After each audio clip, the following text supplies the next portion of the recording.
కార్యక్రమాలు గౌరవ ముఖ్యమంత్రి గారు ఇచ్చిన కార్యక్రమాలు అనేక రకాలుగా చేయబట్టి ప్రజల నుంచి కొంత విష్ణు గారి మీద సానుభూతి ఉంటుంది.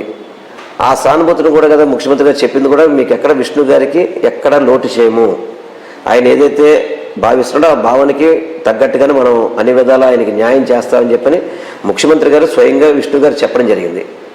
విష్ణు గారితో మాట్లాడి ఈ పరిస్థితుల వల్ల నీకు సీటు ఇవ్వలేకపోతున్నా, నేను నీకు వేరే మంచి పదవి ఇచ్చే బాధ్యత నాది, నువ్వు సహకరించి వెల్లంపల్లి శ్రీనివాస్ అక్కడికి వస్తున్నాడు, సహకారం చేసి చక్కగా మీ ఇద్దరు కలిసి గెలిపించండి, అన్ని విధాలు మీకు మంచి చేస్తాను గౌరవ ముఖ్యమంత్రి గారికి ఆయన చెప్పడం జరిగింది.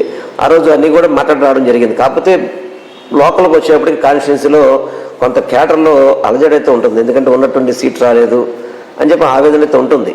ఆ ఆవేదన అంతా కూడా మీ ఇద్దరం కలిసి దాన్ని చక్కగా నిదానంగా అందరితో మాట్లాడతాము, పార్టీని అంతా కూడా ఒకే తాటి మీద తీసుకెళ్లే విధంగా మేము కృషి చేస్తామని తెలియపరుచుకుంటాం. అంటే సాధారణంగా హార్డ్ వర్కింగ్ చేసి ఒక నియోజకవర్గాన్ని ఇప్పుడు మీరు సెటరేట్ చేసుకుని ఉంటారు, అట్లాగే అక్కడైనా అదే విధంగా ఉంటుంది.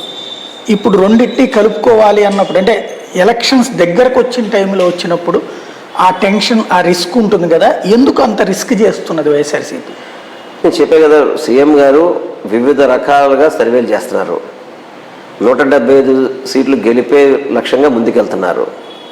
ఆయన జనరల్గా ఇదివరకు పాత రాజకీయ నాయకులకి వీరికి చాలా తేడాలు ఉన్నాయి.